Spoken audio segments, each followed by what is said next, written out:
ठरलं तर मग या मालिकेच्या आजच्या एपिसोडमध्ये आपण पाहू की अर्जुनला वकिलाच्या रूपात पाहून सायलीला खूप आनंद होतो आणि ती म्हणते, सर आज तुमचा वकील म्हणून पुनर्जन्म झालाय. तर अर्जुन म्हणतो, हो ना, नाहीतर मला असं वाटत होतं की मी हरलोय. सायली त्याला समजून सांगते, सर पण तुम्ही कधी हरला होता? जर जिंकण्यासाठी 2 पावलं आपल्याला मागं जावं लागलं तर आणि मोठी उडी घेण्यासाठी प्रयत्न करायला लागले तर त्याला हरणं नाही म्हणत, आपण आपल्या जिंकण्यासाठीच प्रयत्न करतोय. तेव्हा अर्जुन म्हणतो, तुम्ही हे जे मोठे मोठे शब्द वापरताना ते मला काहीच कळत नाही, पण मला खूप पॉझिटिव्ह वाटतं एवढं मात्र नक्की. आता चैतन्य कितीही पॉझिटिव्ह असला तरी त्याच्याबद्दल जे झालं ते वाईटच झालं, त्याबद्दल मला खूप अपराधी वाटतंय. सायली त्याला समजावून सांगते, सर तुम्ही असा विचार का नाही करत की चैतन्य सरांच्या मनात जी अपराधीपणाची भावना निर्माण झाली आहे ती या शिक्षेमुळे कमी होईल आणि जसं तुमच्या मनावरचं ओझं उतरलंय तसं त्यांच्या मनावरचं ओझं सुद्धा उतरेल ना. अर्जुन खूप खुश होतो आणि म्हणतो, प्रत्येक गोष्टीत पॉझिटिव्ह कसं शोधायचं हे मी तुमच्याकडून शिकतोय. सायली खूप खुश होते. सायली ही अर्जुनला बॅग देते. अर्जुन जाऊ लागतो तर सायली त्याची नजर उतरवते. अर्जुन हे पाहतो, सायली खूप लाजते. तर इकडे प्रियाला साक्षी बोलवून घेते. साक्षी ही प्रियाला म्हणते, तुला जे एक काम सांगितलं त्यांनी काम करता येत नाही का? तुला त्या दोघांच्या कॉन्ट्रॅक्ट मॅरेजची फाईल शोधायला लावली होती ना, ते तुला जमलं नाही का? प्रिया चिडून म्हणते, मी काय तुझी नोकर नाहीये मला अशी कामं सांगायला. मी माझे प्रयत्न करते. त्याच्या ऑफिसमधल्या गोरेबाईला मी कामाला लावलंय, मला जास्त अक्कल शिकवायची नाही. यावरूनच या दोघींमध्ये भांडण सुरू होतं. तेवढ्यात महिपत तेथे फोनवर बोलत बोलत येतो आणि फोनवर सांगतो, जर त्याने आपलं काम केलं नाही तर त्याला दरीत ढकलून द्यायचं, त्याचे हातपाय मोडायचे, त्याला मारून टाकायचं.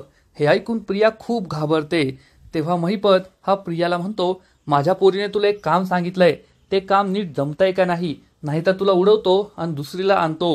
प्रिया खूप घाबरते आणि म्हणते, करते ना मी तुमचं काम, आणि ती तेथून पळून जाते.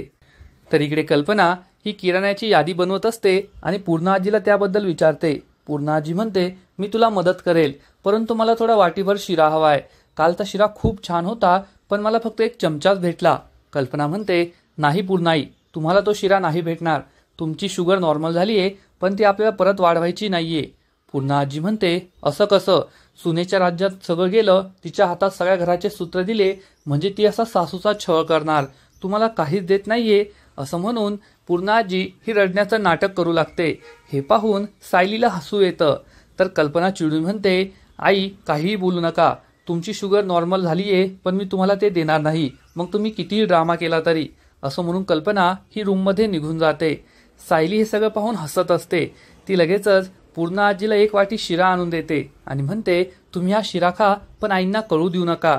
पूर्णा आजी लगेचच रूममध्ये पळून जाते.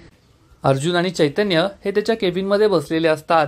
त्यांच्याकडे परत परत केस येत असतात, त्यामुळे त्यांना खूप आनंद होतो.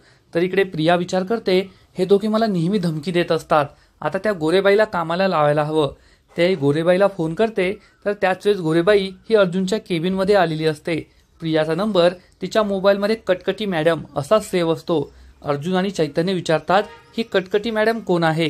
तर गोरेबाई खोटं सांगते, ही माझी घरमालकीण आहे जी घर भाड्यासाठी कटकट करत असते, म्हणून तिचा नंबर मी असाच सेव्ह केलाय. गोरेबाई लगेच बाहेर येते. तेव्हा प्रिया विचारते, तुम्हाला जे काम सांगितलं ते काम जमलं की नाही अजून? तर गोरेबाई सांगते, मी ते काम करेल, तुम्ही नका काळजी करू.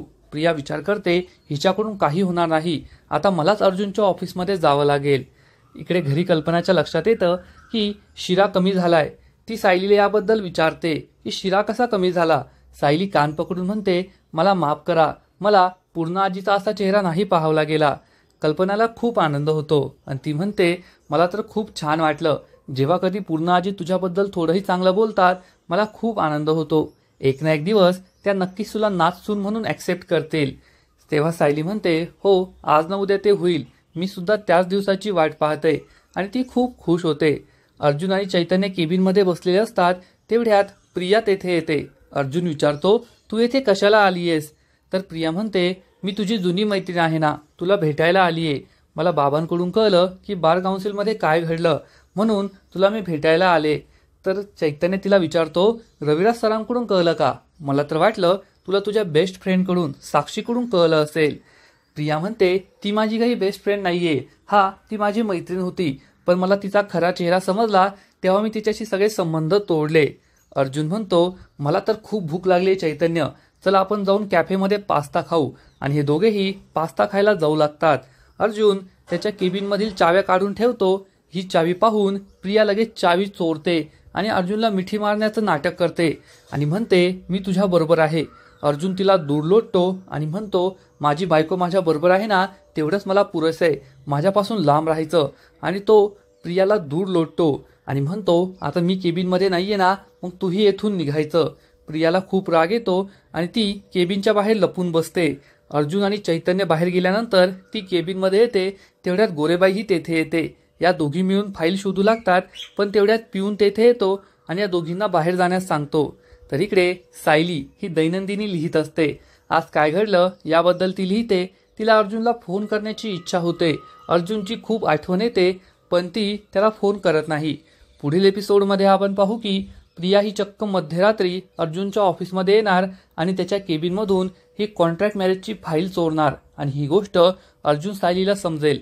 मग आता पुढे काय होईल हे तर कळेलच, परंतु तोपर्यंत ठरलं तर मग या मालिकेचे असेच नवीन नवीन अपडेट्स सर्वात आधी जाणून घेण्यासाठी व्हिडिओला लाईक करा, शेअर करा आणि चॅनलला सबस्क्राईब करायला विसरू नका. धन्यवाद. ठरलं तर मग.